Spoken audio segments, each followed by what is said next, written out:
dance, she directs, she produces. She is Marissa Oliver to the stage.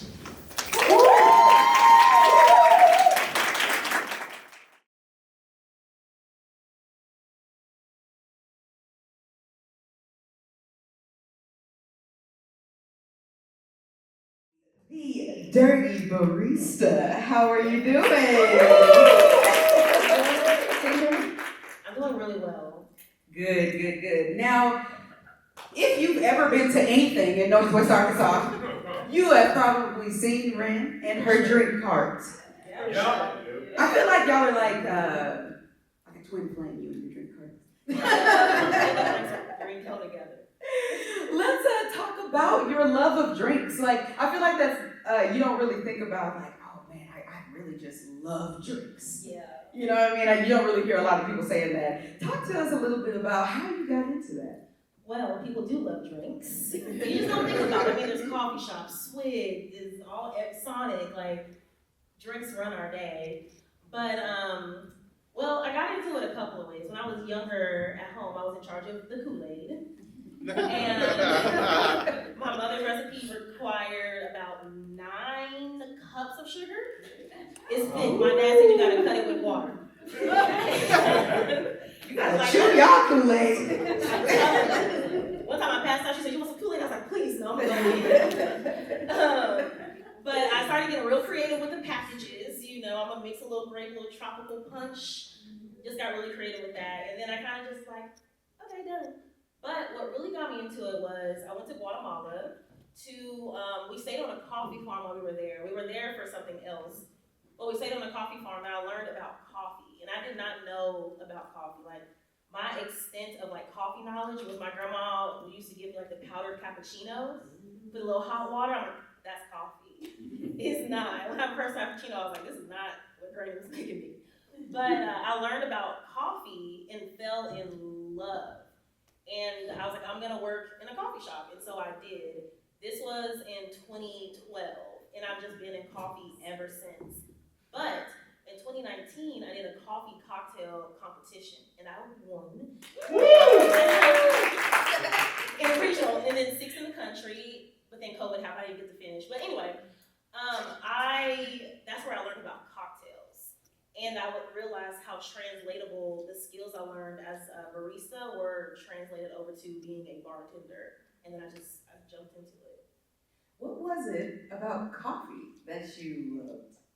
I loved where it grows. Coffee only grows tropically. It cannot grow in like America. It can't grow in Europe. It has to be a tropical climate near the equator.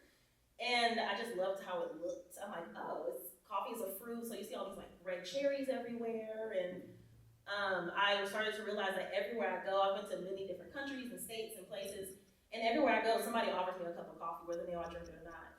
And when people were offering me a cup of coffee, I was taking that as an invitation to sit with them and talk. And I loved that. I'm like, when people offer you coffee, they want to spend time with you. And that's what I really enjoyed about that. So it's like a form of community. Yeah. I like that.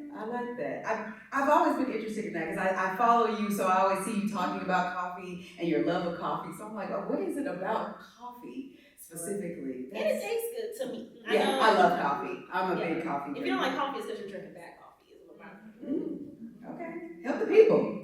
Help the people. Let's talk about, your drink making as an art form. So this is one of her cocktails and a cocktail menu she did at the Momentary. Yeah. So let me tell you what this drink is. This is a margarita. It's a cucumber margarita with pineapple and cumin and tahini. And it's just real fresh. No added sugar, just real fresh.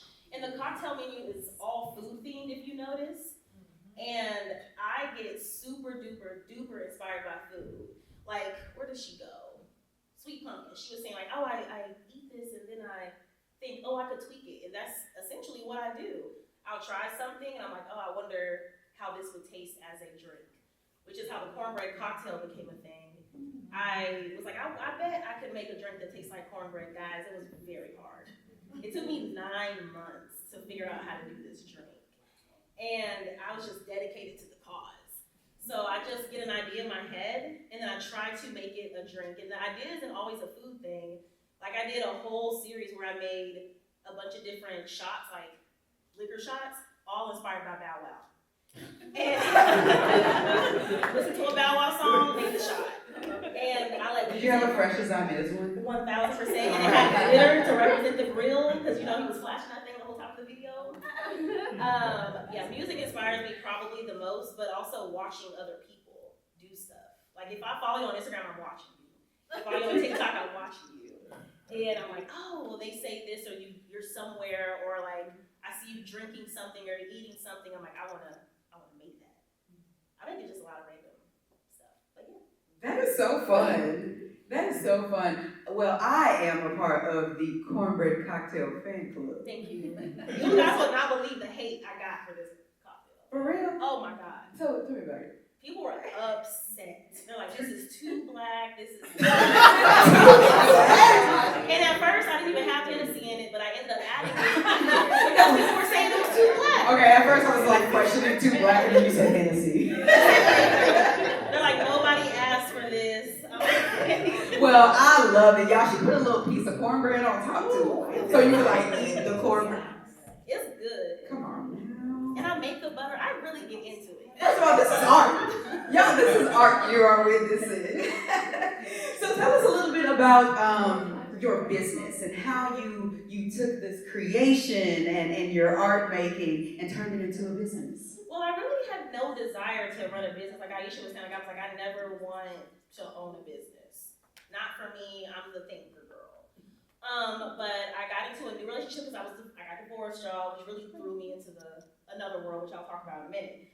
But I got a new partner, and he's like, you should just start a business, but that's his thing, he's gonna try to tell everybody to start a business. And I was like, Go ahead and get that LLC. I was like, no, but then I was like, okay, I can try. First year, I was like, okay, I got like one booking every month. I'm like, that's pretty good. It's a mobile bartending business, so I do mobile cocktail, coffee, and mocktail bars. Birthday parties, weddings, any sort of event, music events. I've done 1-year-old parties, I've done 60-year-old parties, And so, I started that and it went okay. There's so much that you just don't even think about in running a business.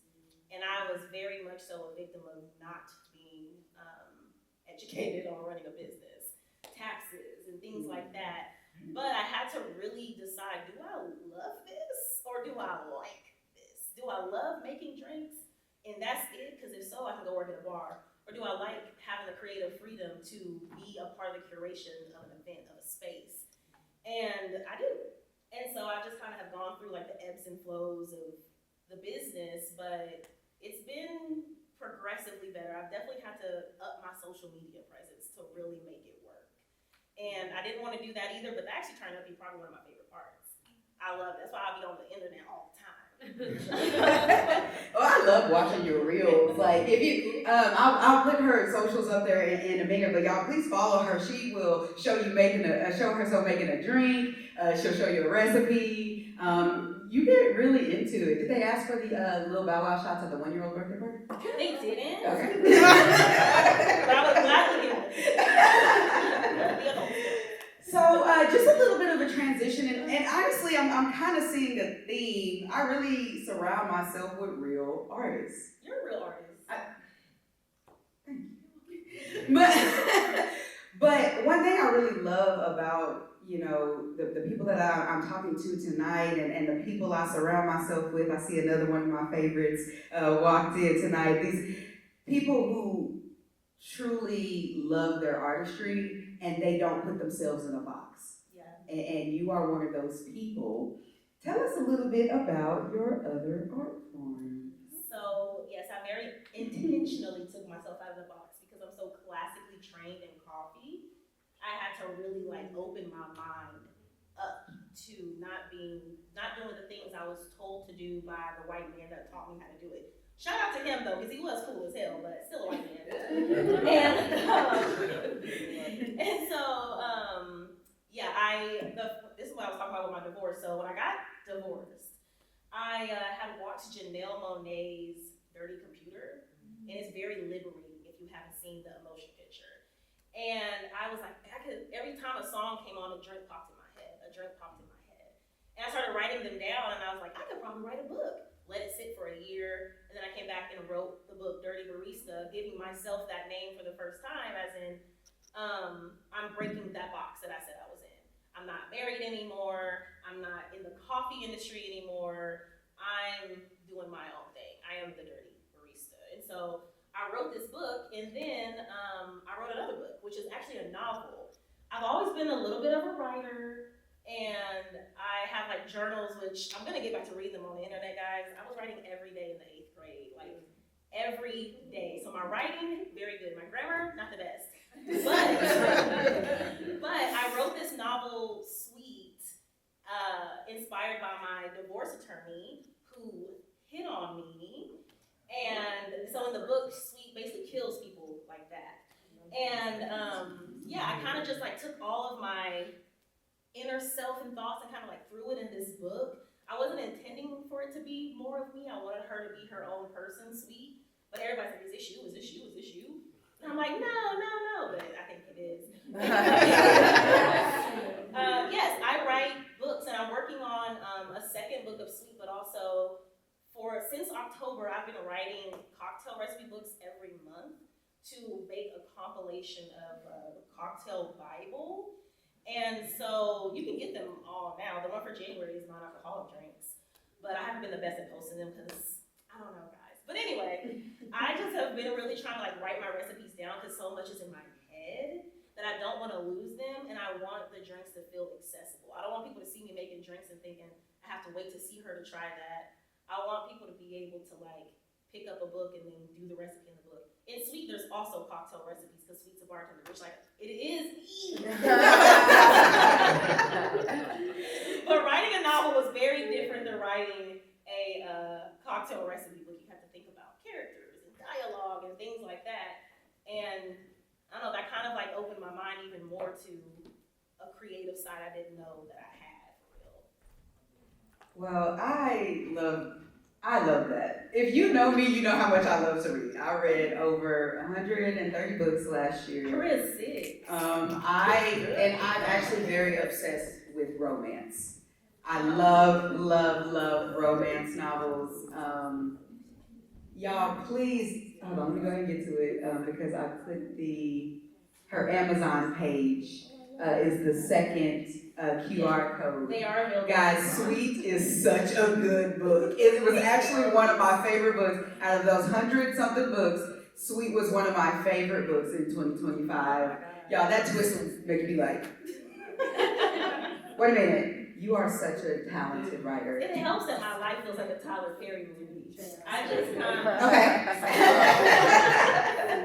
And sometimes that's what it takes for us to really get into the art. Yeah. Right? Like sometimes it takes that like trial and tribulation within your life to really be like, you know what, let me step out and really create something. Mm-hmm. Because sometimes that's the only thing that's holding us together. Truly. So I really, I love that. I love that. Thank you.